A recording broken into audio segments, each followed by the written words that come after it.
Bueno, buenas tardes.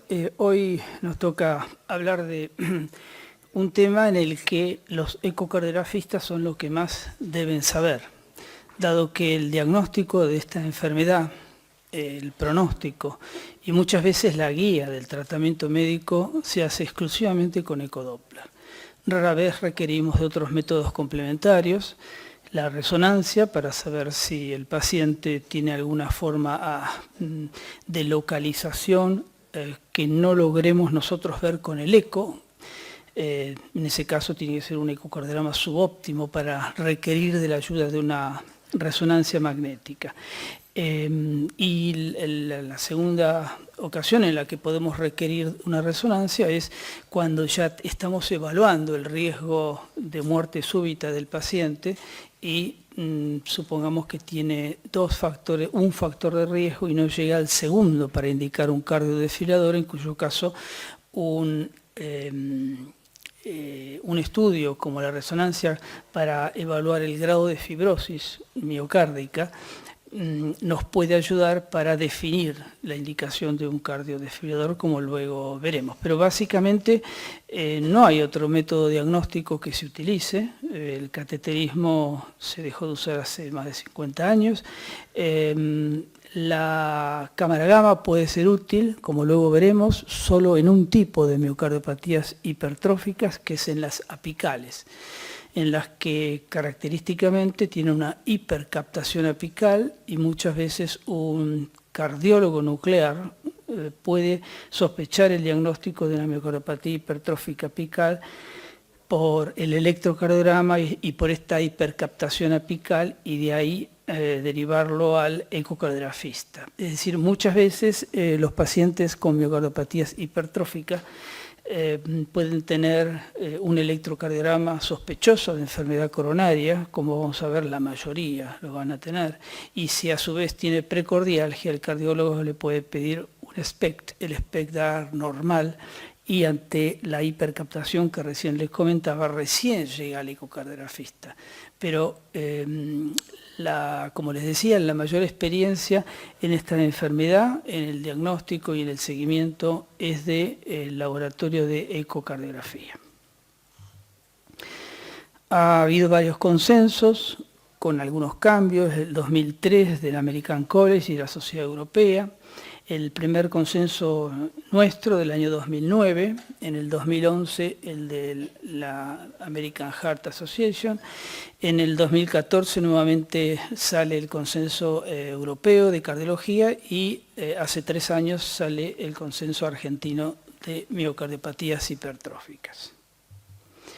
La definición de miocardiopatía hipertrófica es en esto hay consenso con toda la bibliografía, luego veremos que en algunas otras cosas hay disenso.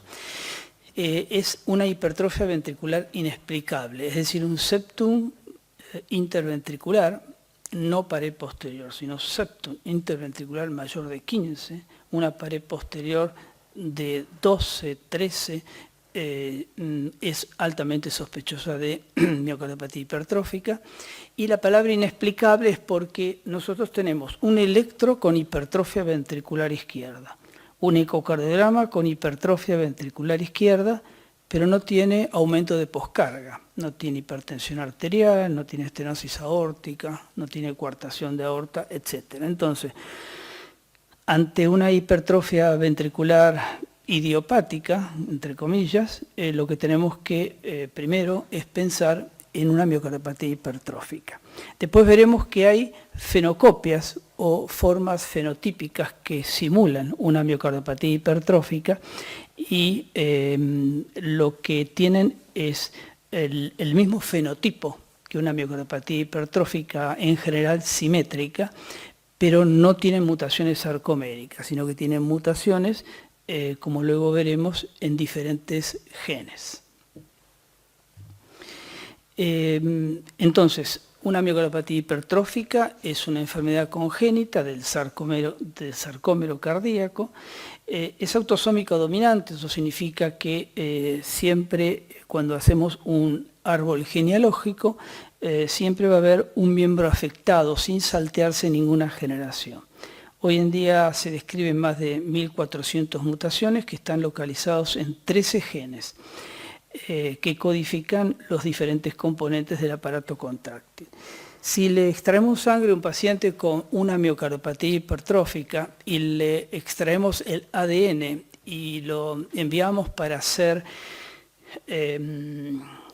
para la detección de la mutación, esto se hace, como ustedes saben, fuera de nuestro país. Hasta el momento no hay, al menos conocido, ningún centro que estudie las mutaciones sarcoméricas.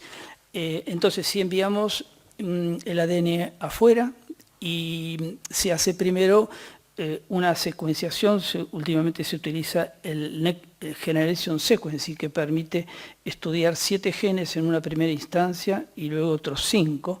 Y estudiados estos 13 genes, si no se encuentran ninguna de las 1.400 mutaciones conocidas, eso tiene un rédito diagnóstico del 60%. Es decir, 6 de cada 10 pacientes que lo estudiamos, desde el punto de vista genético, va a dar positivo. 4 tienen una miocardiopatía hipertrófica, tienen una mutación sarcomérica, pero no va a ser posible hasta el conocimiento actual de detectar qué mutación sarcomérica tiene. Y lo más importante es que una miocardiopatía hipertrófica se expresa a diferentes edades.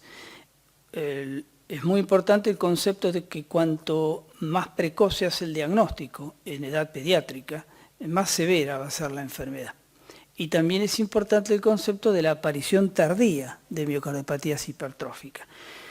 Ya le vamos a mostrar un caso que tuvimos nosotros de un paciente que a los 58 años tenía un electrocardiograma normal, un examen cardiovascular normal, una ergometría normal, y a los 66 años concurre por dolor torácico y en el electrocardiograma aparece una severa hipertrofia y sobrecarga que no tenía 6 años antes. Cuando se le hace un ecocardiograma se detecta una miocardiopatía hipertrófica apical, es decir, hay forma de presentación tardía. La prevalencia, también en esto hay consenso, es de 1 en 500 habitantes. Por lo tanto, es la cardiopatía congénita más frecuente y, como ustedes saben, es la principal causa de muerte súbita en jóvenes, sobre todo en aquellos que practican actividad deportiva. Como ya dijimos, cuando está presente esta enfermedad,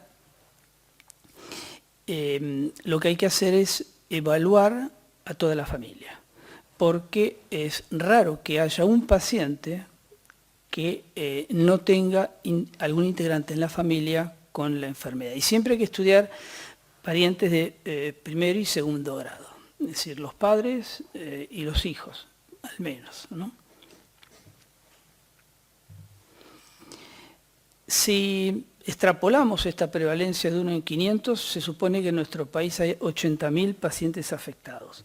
Parece poco, parece que es una enfermedad infrecuente, pero lo que ocurre es que está subestimada, porque está subdiagnosticada. De hecho, si consideramos los pacientes que tienen un genotipo positivo, o sea, tienen la enfermedad, pero no se expresaron con el fenotipo, es decir, con la hipertrofia ventricular izquierda, y esto es común en adolescentes, en los que, por ejemplo, cuando comienzan la escuela secundaria, a los 13 años, teniendo el genotipo, ignorando nosotros que lo tiene, pero como tiene un familiar con miocardiopatía hipertrófica, lo seguimos anualmente hasta los 21 años. Y de pronto, entre los 13 y los 18 años, la enfermedad se pone de manifiesto. Esto hace que entonces, si consideramos estos pacientes en la etapa preclínica, la prevalencia es mayor y se considera que es de 1 en 200. ¿Cuál es el rol del ecocardiólogo? Y esto no está mal escrito, sino ustedes esperarían aquí la palabra del ecocardiograma en la miocardiopatía hipertrófica. Lo que ocurre es que, como les dije, esta enfermedad es patrimonio de los ecocardiografistas y son los que más saben de esta enfermedad. Y en realidad, cuando uno le hace un ecocardiograma a un paciente, muchas veces termina siendo un consultor. Es decir, se le pregunta qué opina, qué conviene hacer, si el paciente es suficiente el estudio, hay que profundizar con otros estudios, cómo hacer la estratificación de riesgo. Entonces el cardiólogo, el ecocardiografista se transforma en un cardiólogo especialista, de la palabra ecocardiólogo. Entonces el médico ecocardiografista hace el diagnóstico de la enfermedad, determina qué tipo de miocardiopatía hipertrófica es, ya sea obstructiva o no obstructiva. Ahora vamos a ver cómo se diagnostican estas formas, incluso las formas latentes, y el fenotipo. ¿Qué localización tiene la miocardiopatía hipertrófica? La más frecuente, como ustedes saben, es la asimétrica septal. Y luego hay otras formas menos frecuentes, como la simétrica, y siempre que ustedes vean una miocardiopatía simétrica deben descartar una fenocopia, dado que el 5% de las miocardiopatías hipertróficas simétricas no es una mutación sarcomérica, sino una fenocopia. Y las fenocopias más frecuentes son la enfermedad de Fabry y la amiloidosis. La primera tiene que tener sospecha clínica y la segunda es fácil de diagnosticar porque ustedes encuentran una hipertrofia severa en el ecocardiograma y hay un mismatch con el electrocardiograma, es decir, el electrocardiograma no muestra una hipertrofia ventricular. Por eso, antes de hacer el diagnóstico de miocardiopatía hipertrófica simétrica, siempre hay que verle el electrocardiograma. Y si el paciente no trajo el electrocardiograma, es mejor diferir el informe hasta que traiga el electro. Si están en un centro donde se puede hacer el electro en forma inmediata, lo ven. Y si no, le dicen, venga a buscar el informe cuando traiga el electro. Si no, pueden cometer errores de diagnosticar una miocardiopatía hipertrófica simétrica en pacientes que lo que tienen es una amiloidosis y con un simple electro lo diagnostican. Otras formas menos frecuentes son las que tienen obstrucción medioventricular o hay formas localizadas en la punta. Estos son pacientes que si no tienen una buena ventana o el equipo no es de alta gama, pueden pasarlo por alto. Y son los que más se benefician con una resonancia magnética. Y hay formas localizadas, como vamos a ver ahora, en cualquier pared. Por eso hay que estudiar a estos pacientes con todas las vistas, porque si no, como luego veremos, se cometen errores diagnósticos de pasar por alto la enfermedad. De hecho, hemos tenido pacientes que han consultado por precordialgia y el cardiólogo les encuentra un electrocardiograma con hipertrofia ventricular y sobrecarga, le pide un eco y le devuelven un eco normal. Le hace una cámara gamma, no le encuentra isquemia, entonces en ausencia de causa de esa hipertrofia inexplicable, el cardiólogo, avesado en esto, repite el ecocardiograma y en ocasiones en el segundo y a veces en el tercer estudio se pone de manifiesto la enfermedad que había sido pasada por alto por el ecocardiografista, o porque hizo un estudio apurado, o porque el ecógrafo que utiliza es de baja gama, o porque el paciente tiene una ventana subóptima, etc. Y después está la fase final de la miocardiopatía hipertrófica, que solo ocurre en el 5% de los casos. Pero esto es muy importante detectarla cuando comienzan, porque son los pacientes que tienen mayor riesgo de muerte súbita, y estos pacientes muchas veces son candidatos a trasplante cardíaco. El eco también es útil, como veremos, para la estratificación del riesgo de muerte súbita, sobre todo obviamente para la prevención primaria, no para la prevención secundaria. En la evaluación terapéutica, dado que independientemente del tratamiento médico que se emplee, con el eco ustedes pueden evaluar la caída del gradiente o hasta la desaparición del gradiente. Si un paciente persiste con síntomas y persiste con gradientes elevados, la única forma que tienen es empezar a combinar los medicamentos, como luego veremos, hasta que el Doppler detecte la caída de ese gradiente, hasta que el paciente mejore la capacidad funcional. Y como les dije, es muy importante en los casos en que detectan una miocardopatía hipertrófica asimétrica, diferenciarlos de una fenocopia. Para tipificar una miocardopatía hipertrófica en obstructiva latente o no obstructiva, se utiliza obviamente el Doppler. Si el Doppler detecta un gradiente subaórtico dinámico mayor de 30 milímetros, se la diagnostica como miocardiopatía hipertrófica obstructiva. Esto es muy importante, esta clasificación, porque como luego veremos, tiene directa relación con el riesgo, o sea, con el pronóstico a 10 años. Se dice que es obstructiva latente si le hacemos un Doppler y tiene menos de 30, pero cuando le hacemos una valsalva tiene más de 30. Algunos autores consideran la obstrucción latente, si le hacemos un Doppler, vemos que tiene menos de 30, con valsalva sigue teniendo menos de 30 y con un ecoestrés físico, nunca farmacológico en esta enfermedad, se alcanza los 50 milímetros de mercurio. En ese caso se puede decir, aunque no alcance los 30 con valsalva, que es una hipertrófica obstructiva latente. Y la no obstructiva obviamente es la que ni con valsalva ni con ecoestrés se alcanza este gradiente o no tiene directamente gradiente, pueden tener 1 metro en el tracto de salida del ventrículo izquierdo.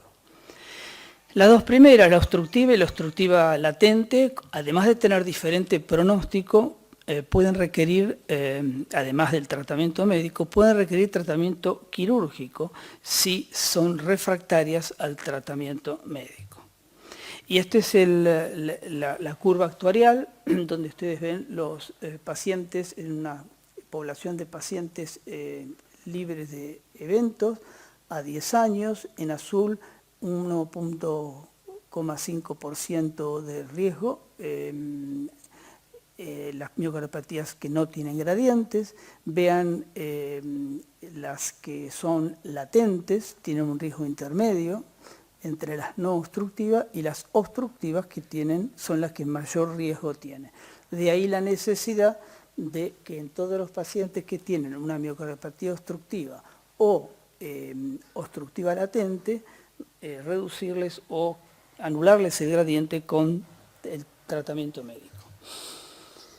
Una maniobra de valsalva es para ustedes fácil, la hacen todos los días, pero en rigor de verdad, para que tengan una idea de qué es una maniobra de valsalva correcta, es si le colocan el esfigmomanómetro a una jeringa y le hacen soplar al paciente y mantiene los 40 milímetros de mercurio durante 10 segundos, eso es una buena maniobra de valsalva. Algunos pacientes no entienden cómo hacer la maniobra de valsalva y bueno, esa es una de las limitaciones del método. La mayoría la pueden hacer, no necesitan que inspiren con un manómetro, simplemente le piden que haga la maniobra, le colocan la mano en el abdomen y confirman que esté haciendo fuerza con el abdomen. En ese caso, un paciente que en reposo, como en este caso, tiene una miocardiopatía hipertrófica que en reposo tenía 25 milímetros, lo que le hacen es un Doppler continuo y le bajan la velocidad a 25 milímetros por segundo. ¿Para qué? Para que registren en un trazado los 10 segundos. Entonces obtienen esto. De hecho, este registro está hecho a 50 milímetros, se puede reducir aún más. De modo tal de que entren los 10 segundos en un solo registro, no tengan que pasar de pantalla. En este caso, el paciente tiene una miocardopatía obstructiva latente porque en reposo tiene menos de 30 y con la valsalva supera los 30 milímetros llegando a 64 milímetros de mercurio. Este paciente requiere el mismo tratamiento médico para reducir el gradiente que el paciente que tiene una obstrucción en reposo. Como les dije, dentro del genotipo de las miocardiopatías hipertróficas hay diferentes fenotipos, que son las diferentes localizaciones. Hay una gran heterogeneidad en la localización, pero hay que distinguir las miocardiopatías hipertróficas sigmoides de los pacientes añosos, de la típica asimétrica septal con curvatura del septum, de la asimétrica invertida. Ahora luego veremos por qué debemos interpretar y diagnosticar los diferentes tipos, la simétrica, la apical y otras como la medioventricular o la medioventricular asociada con el aneurisma apical, o las localizadas, como les voy a mostrar varios ejemplos porque son las que más errores diagnósticos se cometen.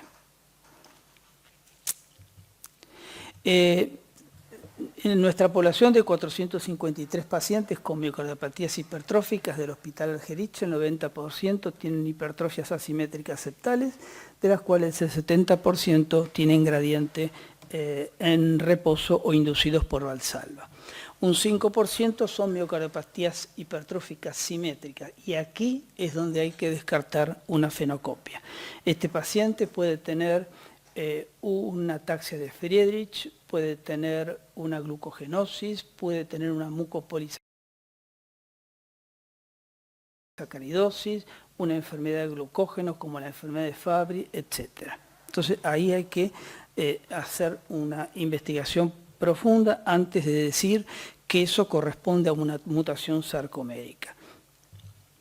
El 3% corresponden a miocardiopatías hipertróficas apicales, y para llegar a esta conclusión tuvimos que excluir a más de 50 pacientes con miocardiopatía hipertrófica, que nos fue derivado del Hospital Ramos Mejía, que ellos tienen la mayor casuística de miocardiopatías hipertróficas apicales. Por eso tuvimos que excluir estos pacientes para conocer cuál es la verdadera prevalencia del fenotipo de la miocardiopatía hipertrófica. Si no, se nos iba que la apical era casi un 25%.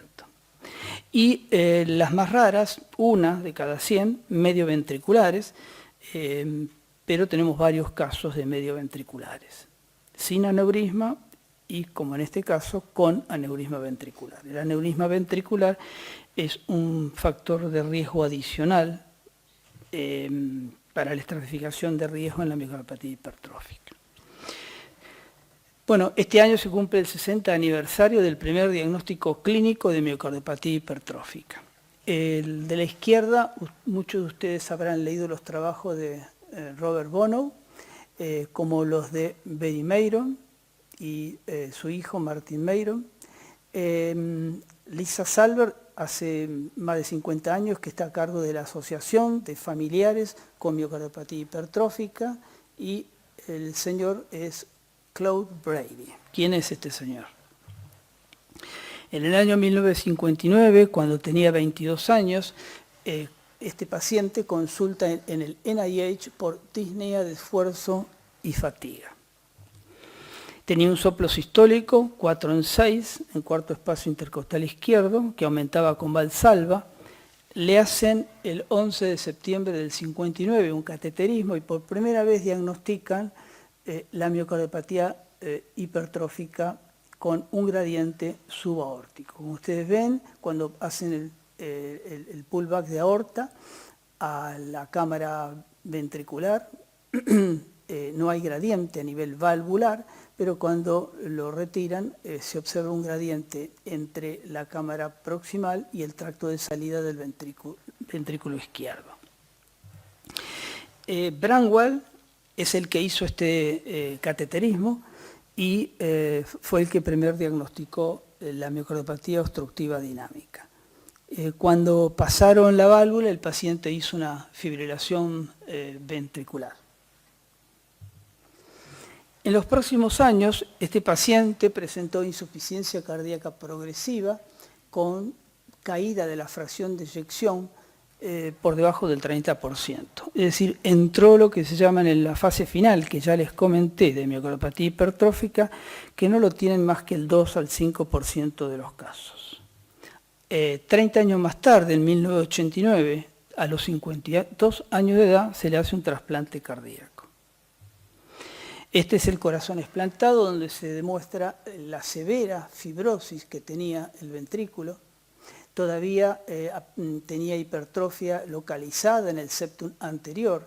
Lo que hacen estos pacientes cuando entran en la fase final, adelgazan la pared, se dilatan y disminuyen la fracción de eyección. Y en la histología se ve en azul la severa fibrosis, esto está tomado a este nivel. En rojo los miocitos, acá hay más fibrosis que músculo cardíaco, y en círculos la causa de la fibrosis, la causa del sustrato arritmogénico de estos pacientes, además del desarreglo miofibrilar, que es el engrosamiento de las arterias intramiocárdicas, tienen un engrosamiento intramural, y este es el responsable de la isquemia silente y de los subsecuentes infartos que van haciendo microvasculares y fibrosis subsecuente. Cuando hacemos un screening familiar, como dijimos, a un paciente con miocardiopatía hipertrófica, como es una enfermedad autosómica dominante, en este caso se estudiaron 4 generaciones, fíjense que en este caso tenía una mutación en la cadena pesada de la beta-miosina, que es una de las mutaciones más frecuentes. No hay una generación en la que se saltee el diagnóstico de la enfermedad. Se estima que cada hijo o hija de el caso índice tiene un 50% de posibilidad de heredar la enfermedad. Como dijimos, la manifestación fenotípica de estos pacientes que tienen el genotipo positivo ocurre con el desarrollo pondoestatural de la adolescencia. Es por eso que en todas las guías, y en esto también hay consenso, hay que hacerle a todos los hijos de pacientes con miocardiopatía hipertrófica un ecocardiograma desde los 12 a los 21 años por año, y a partir de los 21 años cada 5 años durante toda la vida. ¿Por qué? Por lo que recién les comenté, de que pueden incluso aparecer a edad tardía de la vida. Obviamente, si le hacemos un estudio genético y sabemos que el caso índice tiene una mutación de la cadena pesada de la beta-miosina, y le buscamos al hijo y digamos, otros familiares de otras generaciones esa mutación, vamos a saber exactamente quién tiene ese genotipo y no va a hacer falta esto, porque a quienes no tengan el genotipo no van a desarrollar la enfermedad.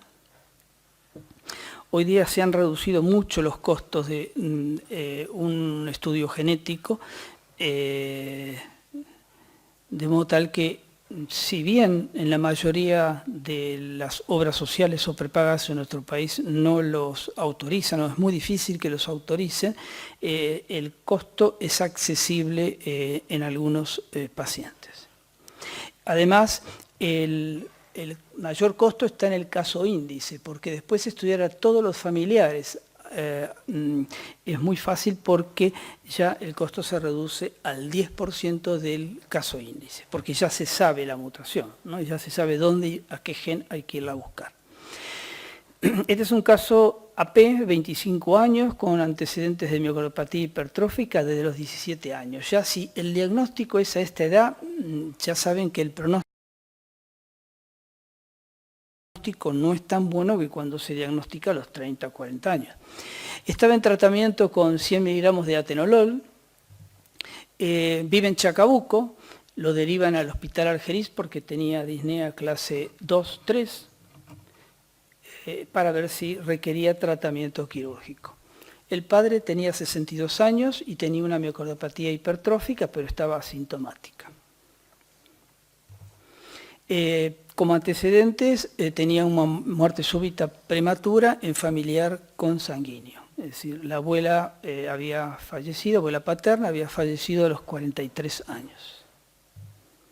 Este era el ecocardiograma al ingreso, con una miocardiopatía hipertrófica, simétrica, obstructiva, y ya se ve que el movimiento anterior sistólico de la valva anterior de la mitral. con dilatación de la aurícula izquierda.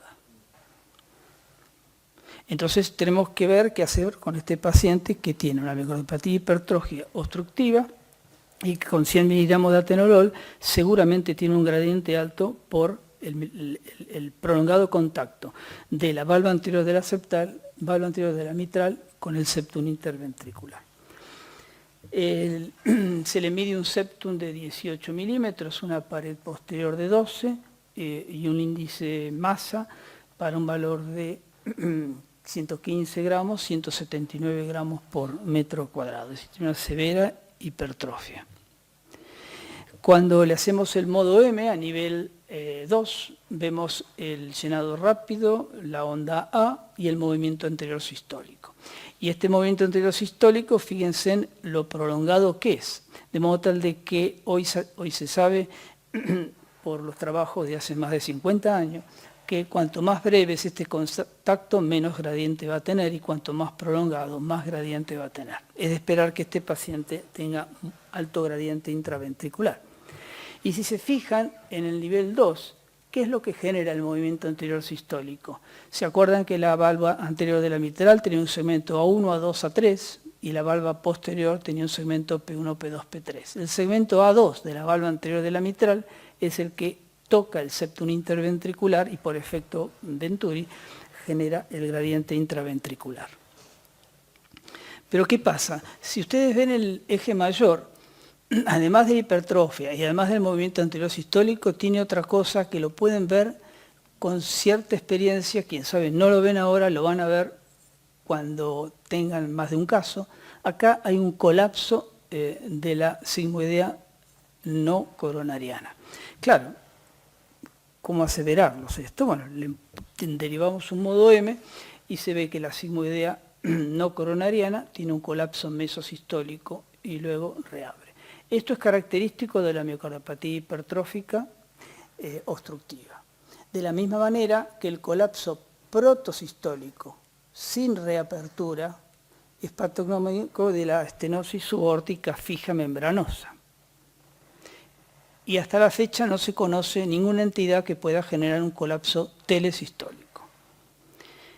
Esto, aunque muchos de ustedes lo saben y es simple y fácil de entender, resulta llamativo al momento de los exámenes que no lo diagnostican y en algunas veces hemos visto en exámenes teórico-práctico, el examen final, le mostramos una foto de un colapso mesosistólico y el médico no reconoce que se trata de una miocardiopatía hipertrófica. Entonces, en resumen, este paciente tiene disnea clase 2, está con tratamiento médico, no responde, tiene altos gradientes, tiene un prolongado contacto del movimiento anterior sistólico con el septum, colapso mesosistólico. Si yo veo un colapso mesosistólico, es lo mismo que ver un prolongado contacto del MAS con el septum. Voy a saber que tiene elevado gradiente.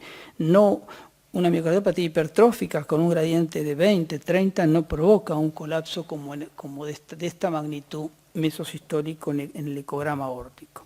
Y como era de esperar, el gradiente en forma de daga, que ustedes ya lo conocen, ya lo han visto, como diagnóstico diferencial de estenosis aórtica e insuficiencia mitral, típica concavidad con pico telesistólico, y en este caso tiene 178 milímetros de mercurio, y esa es la aplicación de la disnea del paciente. Cuando se mide el ecocardiograma, y esto es lo que hay que hacer en el eje corto, se ve que a nivel del septum tiene 18 milímetros, a nivel de la pared inferior tiene 14 milímetros, a nivel de la pared posterior tiene 12, a nivel de la pared lateral 14 y a nivel de la pared anterior tiene 16. Es decir, podríamos considerar que este paciente tiene una miocardiopatía hipertrófica simétrica obstructiva. Como dijimos, ante un diagnóstico de miocardiopatía hipertrófica simétrica hay que descartar una fenocopia. Pero si el paciente tiene una obstrucción intraventricular, la posibilidad que tenga una fenocopia cae muchísimo. Es decir, el concepto es entonces que miocardiopatía hipertrófica simétrica no obstructiva, descartar fenocopia, y cuando hay obstrucción lo más probable es que se trate de una mutación sarcomérica. También hay que evaluar que los pacientes tienen compromiso de ambos ventrículos. En este caso, ustedes vean el esqueleto septal, que está dado por el entrecruzamiento de las fibras mesocárdicas y subendocárdicas, que hace que veamos una línea más blanca en el tabique. Esto es normal, lo vemos en corazones normales. ¿Para qué nos sirve? Y para ver si tiene hipertrofia ventricular derecha. Si se fija del esqueleto septal para la izquierda y del esqueleto septal para la derecha, hay más músculo del lado derecho que del lado izquierdo.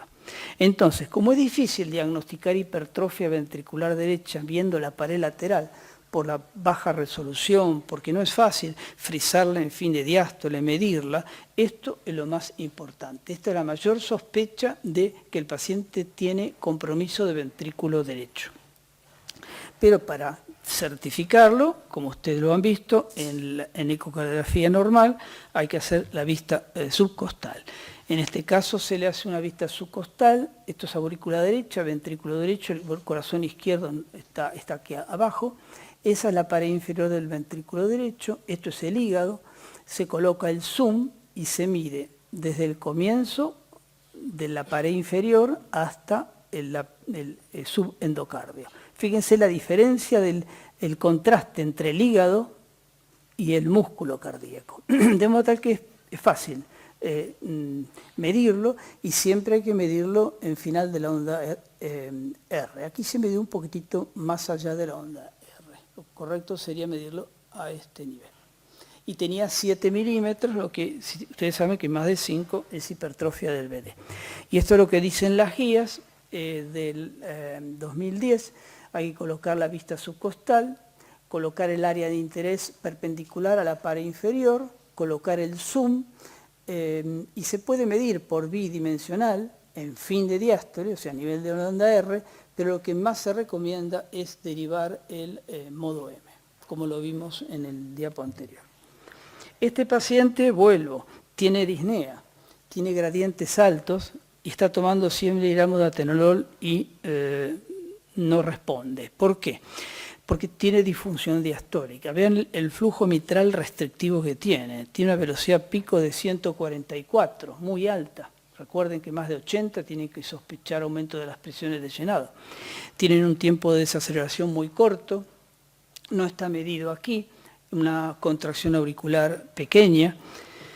Y cuando le colocamos el Doppler tisular a nivel del septum interventricular, vemos que tiene una velocidad que no supera los 9 centímetros por segundo. Entonces, si calculamos la relación mitral tisular septal, dividimos 144 dividido 9 y nos da 16. Recuerden que la relación normal en la pared lateral es 13, a nivel medial es 14, a nivel septal es 15. Entonces un hiperflujo con un flujo restrictivo y un aumento de la relación mitral septal indica que el paciente tiene disnea por disfunción diastólica por aumento de las presiones de llenado. Y si no le bajamos el gradiente, va a seguir con síntomas. La pregunta es cómo bajarle el gradiente. Este es el ecocardiograma bidimensional desde la vista apical, 3 cámaras, donde se ve el signo de la Y. La Y está compuesta por 3 componentes: el componente intraventricular, el componente aórtico y el componente de la insuficiencia mitral que va hacia la pared posterior de la aurícula izquierda. Si la insuficiencia mitral no hace una Y, es decir, supongamos que es central, o por el contrario va hacia la pared anterior de la aorta, eso significa que la insuficiencia mitral no es por el gradiente intraventricular, sino porque tiene patología mitral asociada. Y esto es de mucha importancia porque eso difícilmente lo resolvamos con tratamiento médico, y muchos de estos pacientes con IM severa, que no tienen este signo de la Y y que no responden al tratamiento médico, fracasan cuando es derivado a miectomía si no se les hace una plástica mitral. Bueno, Ya sabemos, el paciente está sintomático, tiene 178 milímetros de mercurio. No hay que confundir esta señal, que es limpia, con pico telesistólico, que en esta que está sucia, vean que es mesosistólica. Esto es contaminación de la insuficiencia mitral. Si nosotros pensáramos que esto fuera el gradiente, tendría 225, lo cual es poco creíble, ¿no? De modo tal de que hay que orientar el transductor bien paralelo hacia el tracto de salida y hacia la aorta. Alejarse de la insuficiencia mitral, porque si no va a estar contaminado. Bueno, se aumentó el atenolol a 300 miligramos, el paciente seguía refiriendo disnea clase 2-3. Se decidió hacer el segundo paso, que es tratamiento combinado. En lugar de usar una monodroga, acá hay dos opciones. O se suspende progresivamente el atenolol y se comienza a dar verapamilo hasta dejarlo solo con verapamilo a altas dosis, o se entrecruzan las drogas, y si el paciente llegara a estar, como en este caso, asintomático, con 150 miligramos de atenolol y 240 de verapamilo, se puede dejar ahí. La otra opción es, si quieren usar monodroga, pueden seguir aumentando el verapamilo a 480 y disminuir o suspender el atenolol progresivamente. Las dos opciones terapéuticas son las adecuadas, pero fíjense cómo con la adecuación del tratamiento médico se lo descartó para cirugía, que era lo que opinaba el médico de Chacabuco. ¿Otros estudios? Sí, antes de que el paciente vuelva a su pueblo natal, le hicimos una resonancia magnética con gadolinio y se demostró que tenía un realce tardío extenso. Un realce tardío extenso no son 3 gramos de masa del ventrículo izquierdo, sino que son más de 10. A veces 15% de gramos de realce tardío sobre la masa del ventrículo izquierdo. Y no importa la localización del realce tardío, porque puede estar en forma parcheada en todo el ventrículo. Lo que importa es el monto total.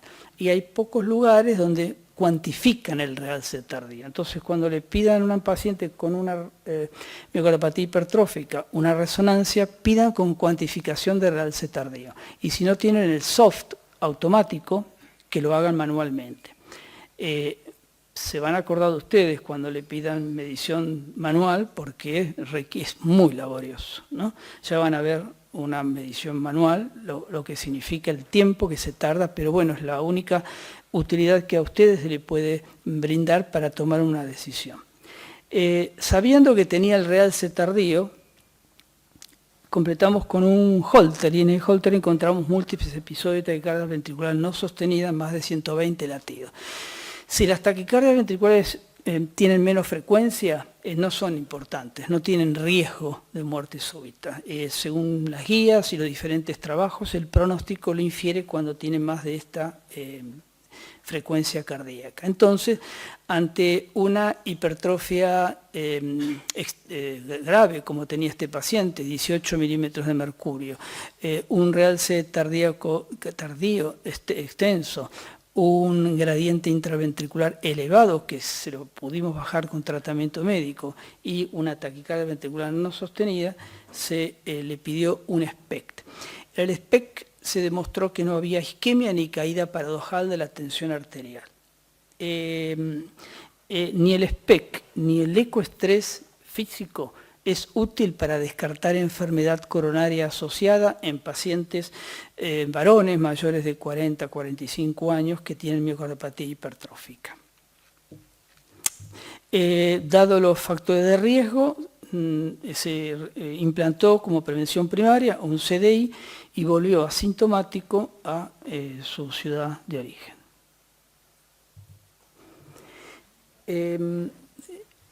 En el hospital hemos recibido en los últimos 10 años más de 50 pacientes para cirugía, adecuando el tratamiento médico, adecuando el ritmo. Muchas veces hemos recibido pacientes sintomáticos fibrilados, Los cardiovertimos, los dejamos asintomáticos y vuelven al médico de cabecera. En general no requieren ningún tratamiento más que el farmacológico. Miomectomías y ablaciones septales de esa población de 456 pacientes no alcanzan a 10. De modo tal que hay que agotar los recursos de tratamiento médico antes de tomar una decisión. Este es un paciente que tiene un fenotipo de miocardiopatía hipertrófica poco frecuente, menos de 1%, pero ven que es notorio la miocardiopatía hipertrófica que no está no a nivel de la base, sino a nivel medio ventricular. Estos pacientes a veces por un alto gradiente intraventricular terminan teniendo un infarto con aneurisma apical, y el aneurisma apical es un factor de riesgo en la estratificación. Este es un paciente con una miocardiopatía hipertrófica, también medio ventricular. Vean que la máxima turbulencia no está acá, prácticamente aquí es laminar el flujo, ¿no? Sino que está a nivel medio ventricular. Y si le derivamos el Doppler continuo, vemos que tiene un típico gradiente en daga, telesistólico, en reposo de 50 milímetros de mercurio. Siempre hay que hacerles Valsalva a los pacientes que no tengan gradiente, que tengan menos de 30 o incluso a los que tienen más de 50. Obviamente no le íbamos a hacer una Valsalva a ese paciente que tenía 178, ¿no? El ventriculograma mostró que este paciente tenía una miocardiopatía hipertrófica medio ventricular sin aneurisma. Esta es una autopsia de un paciente con una miocardiopatía hipertrófica medio ventricular. Ven la severa hipertrofia a nivel medio ventricular que luego va desapareciendo hacia los segmentos apicales. Y este es un paciente con una miocardiopatía hipertrófica medio ventricular con aneurisma ventricular. Estos pacientes obviamente en la resonancia pueden tener realce tardío en los segmentos hipertróficos y obviamente aquí va a haber fibrosis por el infarto con el aneurisma residual. Esto es una atriotomía. Para que vean ustedes el espesor que tiene la pared de la aurícula derecha, ahí se ven los músculos pectíneos, tiene menos de 2 milímetros, es muy fina. ¿Y para qué les muestro esta atriotomía? Para que entiendan que un paciente con miocardiopatía hipertrófica no solamente puede tener compromiso de ambos ventrículos, sino también de la aurícula. Y este es un paciente que tenía una miocardiopatía hipertrófica. Esto es el espesor normal de la pared. Y vean lo que es esto y lo que es eso. Esto es hipertrofia de la pared libre de la aurícula derecha y de la orejuela de la aurícula derecha. Obviamente es un bicabal en el transesofágico. Ustedes saben cómo muy bien medir la función de la orejuela izquierda. Le colocan el Doppler pulsado en la orejuela y si tiene más de 50 centímetros por segundo, dicen que la función contráctil es normal. ¿Cómo medimos la función contráctil de la orejuela derecha? Como no tiene forma sacular como la orejuela izquierda, no podemos utilizar el flujo sanguíneo. Entonces, ¿qué usamos? El Doppler tisular. Le colocamos el Doppler tisular color y colocamos en forma perpendicular a la vista bicabal el Doppler pulsado. Y en este caso, que tenía una miocardiopatía hipertrófica biventricular con compromiso de la aurícula derecha, la velocidad tisular que les dije normal es mayor de 20 centímetros por segundo, tanto en la aurícula derecha como en la aurícula izquierda. Este paciente con hipertrofia de aurícula derecha tenía 6 centímetros por segundo. O sea, tenía una hipertrofia con disfunción sistólica de la aurícula derecha. Esto es importante porque si a esto se le agrega una dilatación, como tenía el primer paciente, auricular izquierda, son pacientes que hay que estar atentos porque pueden tener fibrilación auricular. Y cuando estos pacientes hacen fibrilación auricular, pueden hacer con mayor probabilidad que la población general eventos embólicos. Por esto mismo, porque se asocian a disfunción de la aurícula izquierda y de la aurícula derecha. Esta es el signo de la Y desde la vista paraesternal. Antes lo habíamos visto desde la vista apical. Entonces, el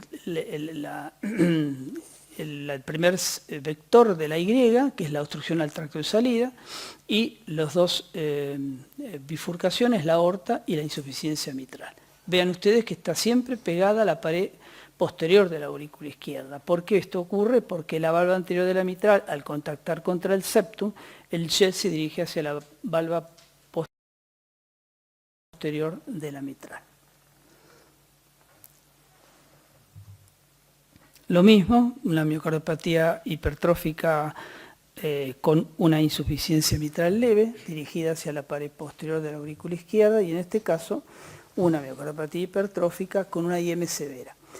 Esta IM severa puede, si tiene altos gradientes, puede reducirse a IM moderada, a IM leve, hasta puede desaparecer si logramos con tratamiento médico desaparecer el tratamiento médico. Pero solamente estas insuficiencias mitrales que se dirigen hacia la pared lateral de la aurícula izquierda o hacia la pared posterior de la aurícula izquierda. Otra dirección de jet ya no es secundario al movimiento anterior sistólico, sino a patología intrínseca de la mitral. Esto con transesofágico, a veces es muy difícil medir la severidad de la insuficiencia mitral.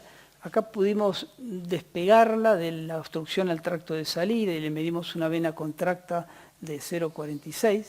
En estos casos, cuando la miocardiopatía hipertrófica es severa y tiene IM severa, en este caso, porque se dirige hacia la pared lateral, es muy probable que sea secundaria a la obstrucción.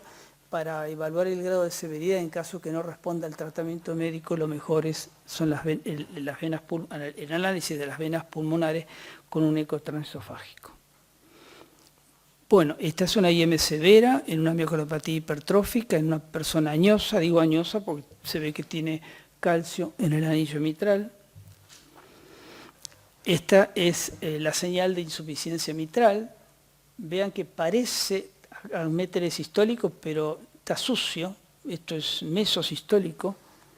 El verdadero gradiente es este, que termina en pico. Entonces tienen que diferenciar muy bien esto de esto. En este caso tenía un gradiente de 51.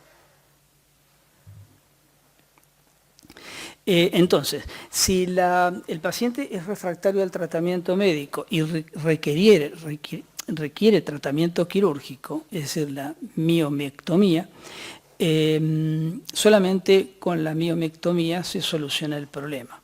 Por el contrario, si la insuficiencia mitral, como dijimos, es central, o en lugar de ir hacia la pared posterior de la aurícula, va hacia la aorta, estos son insuficiencias mitrales por patología intrínseca de la válvula mitral, o porque tiene elongación de la válvula anterior de la mitral, o porque tiene fibrosis de las cuerdas de segundo orden, o porque tiene malposición de los músculos papilares. Es decir, son insuficiencias mitrales que, de ser severas, la miotomía debe complementarse con cirugía de la válvula mitral, que en general se hace obviamente plástica, ¿no? Esta es una mujer de 61 años que el 18 de marzo de 2007 consulta por Angor, tiene factores de riesgo, estaba recibiendo enalapril y atorvastatina con este electrocardiograma. El espectro de esfuerzo y reposo es normal y el médico le pide un ecocardiograma, el ecografista le informa eco subóptimo normal. Entonces le repite el eco. Evidentemente era subóptimo, y estamos hablando de 2007, donde no había equipos como los que ustedes están usando ahora en los centros de rotación, equipos analógicos, no eran digitales, no tenían segunda armónica, y eran verdaderamente desafíos hacer diagnósticos como este caso. Aquí colocamos el Doppler color, y ya vimos que había una turbulencia en el ápex. Entonces inferimos de que todo esto era músculo. Entonces pudimos inferir por el Doppler color, más que inferir, adivinar, que este paciente tenía una miocardiopatía hipertrófica apical. Estos son los casos que obviamente el diagnóstico de certeza lo tiene con la resonancia magnética. Este paciente tenía un gradiente intraventricular de 21 milímetros de mercurio. Entonces se diagnostica con ese electrocardiograma una miocardiopatía hipertrófica apical obstructiva. Entonces se cambió el tratamiento de enalapril a beta bloqueante para el tratamiento de la hipertensión y de la miocardiopatía hipertrófica. Esto es lo que les decía. Esto fue un hallazgo nuestro accidental en el hospital, donde le enviamos una miocardiopatía hipertrófica apical a hacer un SPECT, y en el SPECT veían que tenía una hipercaptación. Entonces, como ustedes saben, todos los que rotaron por cámara gamma saben que con el mouse esto lo pueden hacer desaparecer y transformar el amarillo en naranja. Entonces nos llaman de cámara gamma y nos pregunta por qué le pedimos el estudio, y le dijimos que tenía una miocardiopatía hipertrófica apical. Entonces ven que esta hipercaptación no estaba previamente descripta. Entonces lo que hicimos es, juntamos varias miocardiopatías apicales, les hicimos cámara gamma, todos tenían el mismo patrón y lo publicamos en el Journal Nuclear of Cardiology 2009, que es entonces la forma de diagnóstico de las miocardiopatías hipertróficas apicales cuando el eco es subóptimo. No hace falta, obviamente, si el eco es característico, no hace falta hacerle una perfusión miocárdica. Y en esto, obviamente, la resonancia, si el eco no es diagnóstico, es el gol estándar de las apicales. Es, como les decía, las formas, tipos de localizaciones más frecuentes que requieran una resonancia.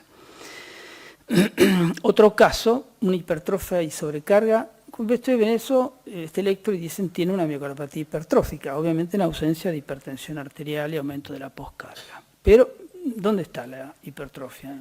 No está en el 4 cámaras. Le hacemos un eje corto y vean dónde está la hipertrofia, en la pared posterolateral. Entonces, si nosotros le hacemos un modo M a este nivel, no le vamos a diagnosticar la enfermedad. Si no nos damos cuenta de esto que parece un carozo de aceituna, nos pasamos por alto el diagnóstico. Esto es una de las tantas formas localizadas de la miocardiopatía hipertrófica que no están muy descriptas en los libros. Le hacemos un strain y obviamente tiene una severa disminución de la deformación miocárdica a nivel de la hipertrofia.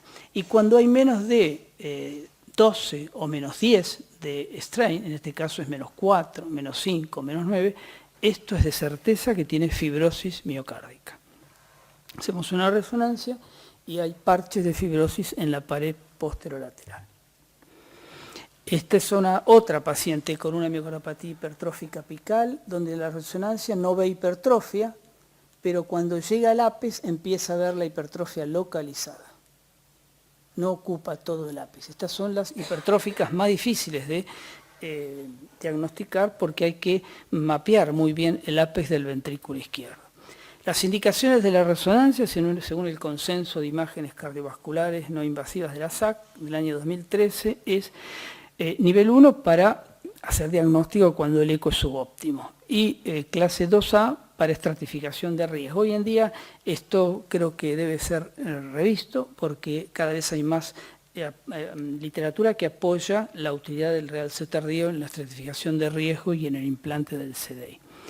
Vean todas las posibilidades de localizaciones con la resonancia septal, anterior, pared posterior, septum sigmoide, apical, septum anterior y pared posterior. Son formas localizadas estas.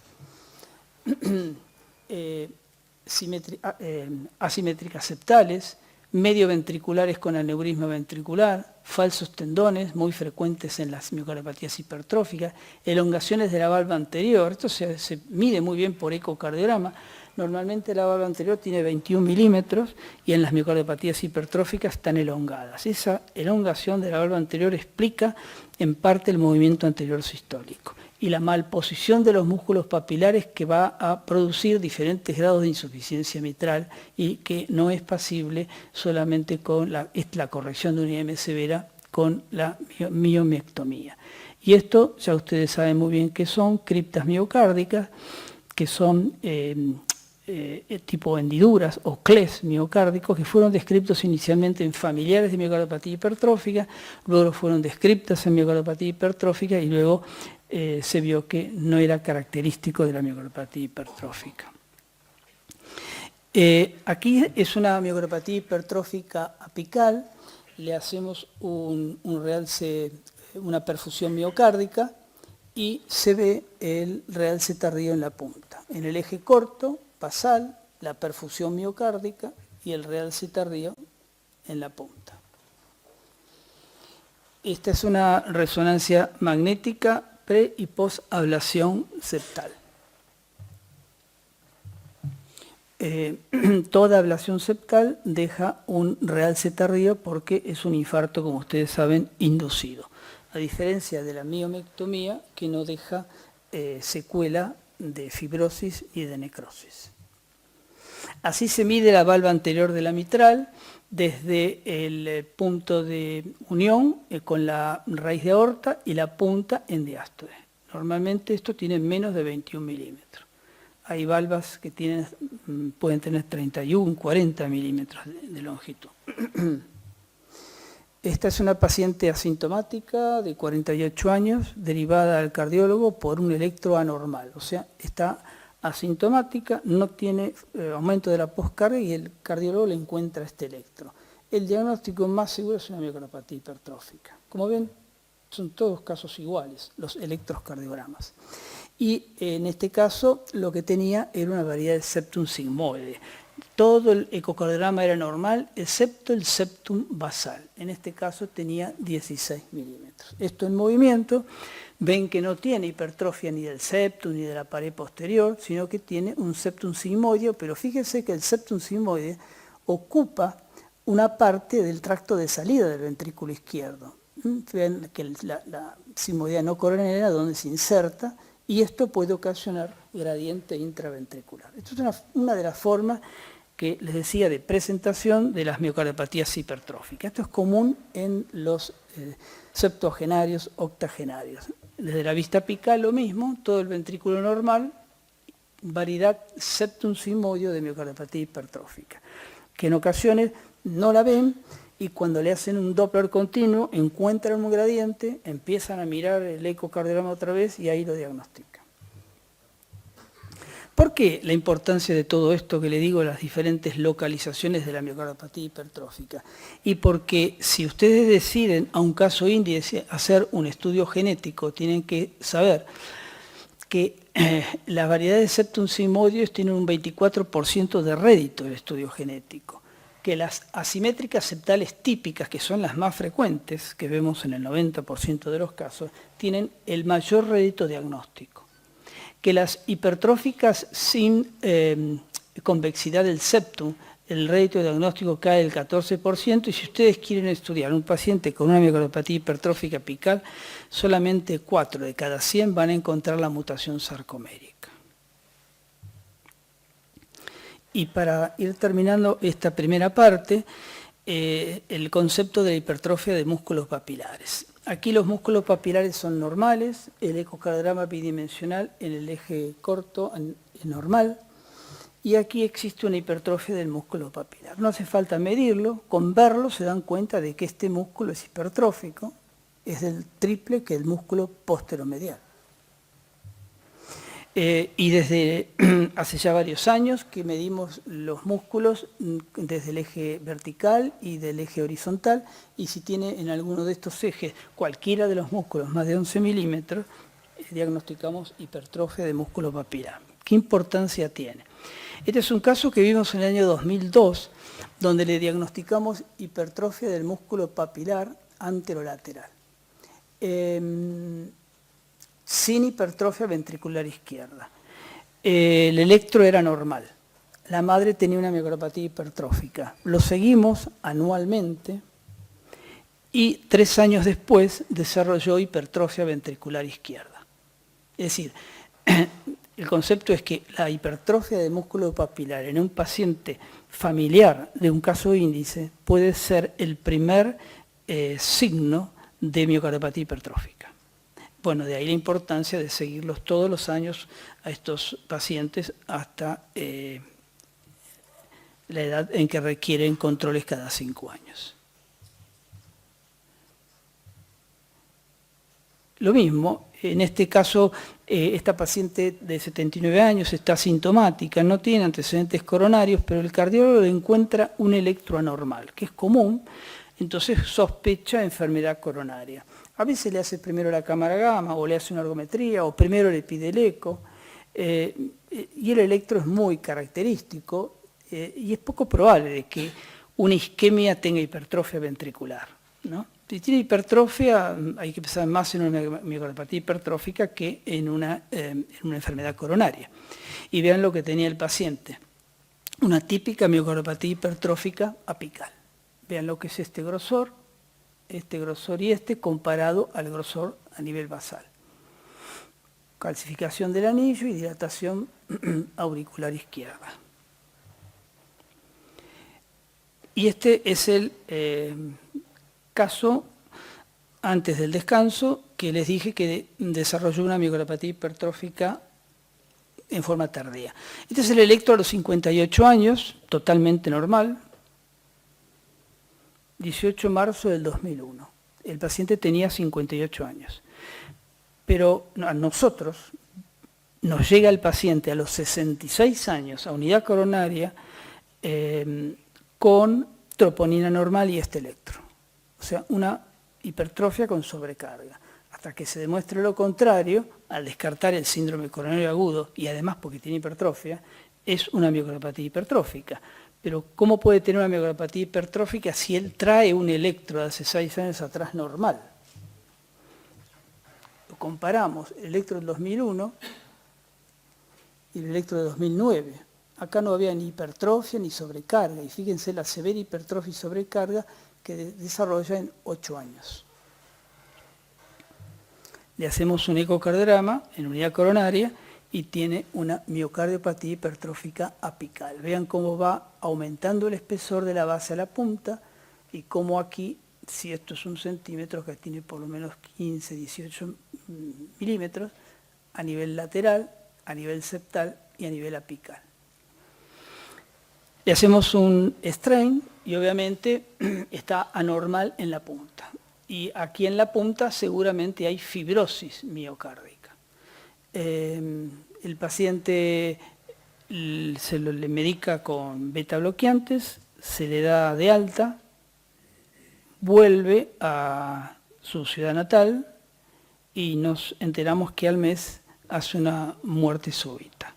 Esto demuestra de que, si bien la miocardiopatía hipertrófica a edad temprana de la vida son los casos más graves, aún los casos de aparición tardía tienen su riesgo.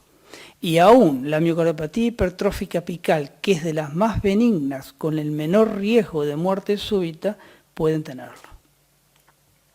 Bueno, hacemos un descanso, 10 minutos.